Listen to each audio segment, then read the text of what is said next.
దూకుడు ఎప్పుడు సెట్ అయింది? దూకుడు ఎంట్రీ షాట్ మీతోనే ఉంటుంది. ఆ ఎంట్రీ షాట్ నాతో ఉంటుంది. యాక్చువల్గా దూకుడు కంటే ముందు మిరపకాయ చేశాను నేను, హరీష్ శంకర్ గారిది. దానికంటే ముందు సారాయి వీరాజ్ చేశాను. సారాయి వీరాజ్ అజయ్ హీరో, నేను అందులో సెకండ్ విలన్ అనమాట.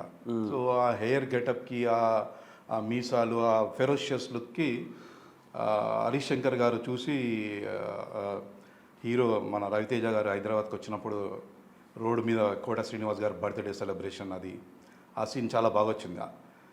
ఇవాళ అన్న హ్యాపీ బర్త్డే అని చెప్పేసి ట్రాఫిక్ మొత్తం జామ్ చేస్తున్నాను. ఆ సీన్ చూసిన తర్వాత సీను వైట్ల గారు పిలిపించారనమాట. అదే గెటప్ ఉందా అని చెప్పేసి ఆ గెటప్ని యూటిలైజ్ చేసుకుంటూ దూకుడులో నాకు అవకాశం ఇచ్చారు.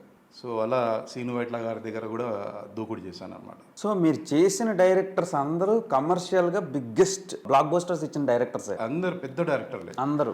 నా క్యారియర్ మొదలైందే గుణశేఖర్ గారితో, ఒక్కడు మూవీ. యాక్చువల్గా నాకు బాగా ప్యాషన్ ఉండే సినిమా, కానీ ఎలా వెళ్ళాలో నాకు అసలు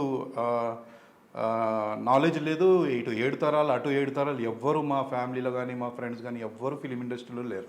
అది గుణశేఖర్ గారు ఒక్కడు కోసం ఆడిషన్కి న్యూస్ పేపర్లు వేశారు. డెక్కన్ క్రానికల్ న్యూస్ పేపర్లు వేస్తే ఆ యాడ్ చూసి వెళ్దాంలే అని పక్కన పెట్టేశాను. 3 days తర్వాత మళ్ళీ ఆ పేపర్ చూసి అప్పుడు ఆడిషన్కి వెళ్ళాను. ఆడిషన్కి వెళ్తే ఆడిషన్ జరిగింది. ఆల్మోస్ట్ ఒక 500 మంది వరకు వచ్చారు ఆ కాలంలో, 2003లో. ఆ 500 మెంబర్స్లకించి ఒక 2 గ్యాంగ్స్ని ఫిల్టర్ చేసి గుణశేఖర్ గారు ఆ స్కిట్లు ఇచ్చి అది చేయించి ఆఫ్టర్ 3 months షూటింగ్ స్టార్ట్ అయింది గుణశేఖర్ గారితో.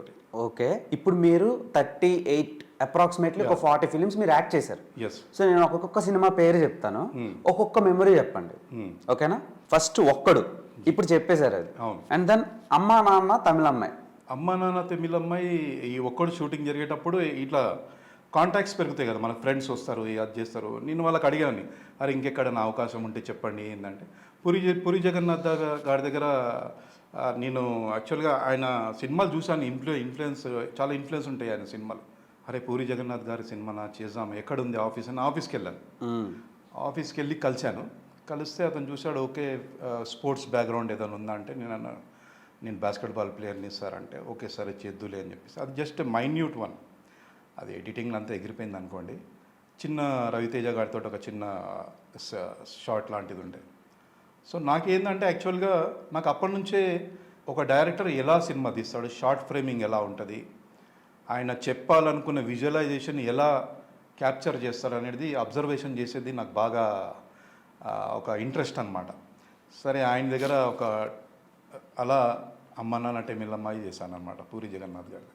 ఓకే, అండ్ దెన్ సై రాజమౌళి గారిది ఎలా ఆపర్చునిటీ వచ్చింది మీకు? అది సై కూడా సేమ్ అదే స్పోర్ట్స్ బ్యాక్గ్రౌండ్. ఇక్కడ ఒక్కడు చేసిన తర్వాత ఫ్రెండ్స్ కాంటాక్ట్స్ ఉన్నాయి, వాళ్ళని అడిగితే వాళ్ళు చెప్పినారు ఇట్లా బంజారా హిల్స్లో ఒక ఆఫీస్లో ఆడిషన్స్ జరుగుతున్నాయని. అక్కడ ఆ రోజు ఆడిషన్స్కి వెళ్ళినప్పుడు అక్కడ సేమ్ 100 మంది కుర్రాళ్ళు ఉన్నారు. అండ్ ఎవ్రీ పర్సన్ని రాజమౌళి గారు పిలిచారు, వాళ్ళ డీటెయిల్స్ కనుక్కున్నారు. అప్పుడే ఫస్ట్ టైం నేను రాజమౌళి గారు కలిసింది. ఆయన అడిగారు, మీరేంది మీ బ్యాక్గ్రౌండ్ ఏంటంటే, నేను సార్ ఒక్కడు చేశాను అండ్ అమ్మ నాన్న తమిళ అమ్మాయి చేశాను సార్, నాది బ్యాక్గ్రౌండ్ బాస్కెట్బాల్ అంటే ఓకే అని చెప్పేసి అలా ఆయన దగ్గర షార్ట్ లిస్ట్ అయ్యి, అది రగ్బీ స్పోర్ట్స్ బ్యాక్గ్రౌండ్ మూవీ సై. అవును చూసుంటారు. ఆ రగ్బీ ట్రైనింగ్ తీసుకున్నాం మేము, ఆయన ట్రైనింగ్ ఇప్పించారు ఒక 50 members అనుకుంటా. ఎన్ని డేస్ ఇప్పించారు మీకు?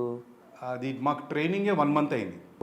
అంటే ఇప్పుడు మేము సినిమాలో చూసాం కదా, అక్కడ ఉండే 2 టీమ్స్కి ఇప్పించారు. అంటే ఒక చెన్నైకి నుంచో ఇక్కడ నుంచో ఒక ప్రొఫెషనల్ టీం వచ్చింది, ఒక ఫారిన్ కోచ్ ఉండే. ఆయన పోలీస్ అకాడమీలో మాకు ట్రైనింగ్ మార్నింగ్ ఈవినింగ్ అక్కడే మేము ఉండేవాళ్ళం. టెంట్ వేసేసి మాకు ఫుడ్ అంతా ఉండి మాకు ట్రైనింగ్ ఇచ్చారు. తర్వాత ట్రైనింగ్ అయిన తర్వాత మళ్ళీ విలన్ బ్యాచ్ ఎవరు, ఫ్రెండ్స్ బ్యాచ్ ఎవరు అని చెప్పేసి ఆ విధంగా డివైడ్ చేసి రాజమౌళి గారితో అది బాగానే 20-30 days చేసాం సినిమాది. అప్పుడు ఆయనది 3rd 4th ఫిలిం అనుకుంటా, but he was very friendly. And cinema shooting అయిన తర్వాత కూడా ఆయన ఇంట్లో ఆయన పార్టీ ఇచ్చినారు. ఇప్పటికీ వెళ్ళి కలిస్తే గుర్తుపడతారు. గుర్తుపడతారు. మరి ఎందుకని యాక్ట్ చేయటం లేదు ఆయన సినిమాల్లో? ఇప్పుడు పాన్ ఇండియన్ ఫిలిమ్స్ చేస్తున్నారు, ఇంటర్నేషనల్ రేంజ్లో ఆయన ఫిలిమ్స్ వర్కౌట్ అవుతున్నాయి. ఎవ్రీ డైరెక్టర్కి ఒక క్యారెక్టర్కి ఒక విజువలైజేషన్ ఉంటుంది, ఈ క్యారెక్టర్కి ఇతను ఉంటే బాగుంటాడని చెప్పేసి. సో ఆ విధంగా ఆయన చేసిన సినిమాలు నేను ఇప్పటివరకు ఏ క్యారెక్టర్కి సూట్ కాలేదేమో. సో అందుకోసం నాకు ఈ అవకాశం రాలేదు. డెఫినెట్గా I'm expecting a role from him very soon.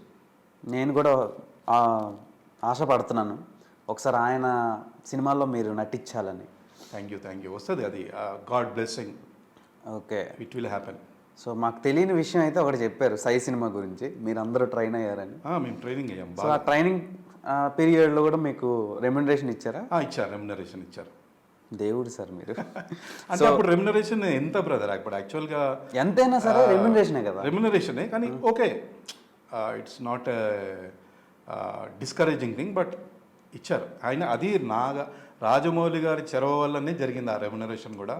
And మాకు డైట్ కూడా మేము మార్నింగ్ ఈవినింగ్ ప్రాక్టీస్ చేస్తున్నాం కాబట్టి, నేను స్పోర్ట్స్ బ్యాక్గ్రౌండ్ ఉన్నాను కాబట్టి, నాలాగా కొందరు స్పోర్ట్స్ బ్యాక్గ్రౌండ్ ఉన్నారు, వాళ్ళందరం వెళ్ళి రిక్వెస్ట్ చేసినాం, సార్ ఈ డైట్ వర్కౌట్ కాదు, ఫిలిం ఇండస్ట్రీకి పెట్టే ఫుడ్ వర్కౌట్ కాదు, మాకు ఏదైనా స్పెషల్ డైట్ ఇప్పియండి అంటే, అతను కూడా దానికి రాజమౌళి గారు అక్కడ మేనేజర్లతో మాట్లాడి మాకు ఒక స్పెషల్ డైట్, ఎగ్స్ అలాంటివి మాకు ప్రొవైడ్ చేశారనమాట.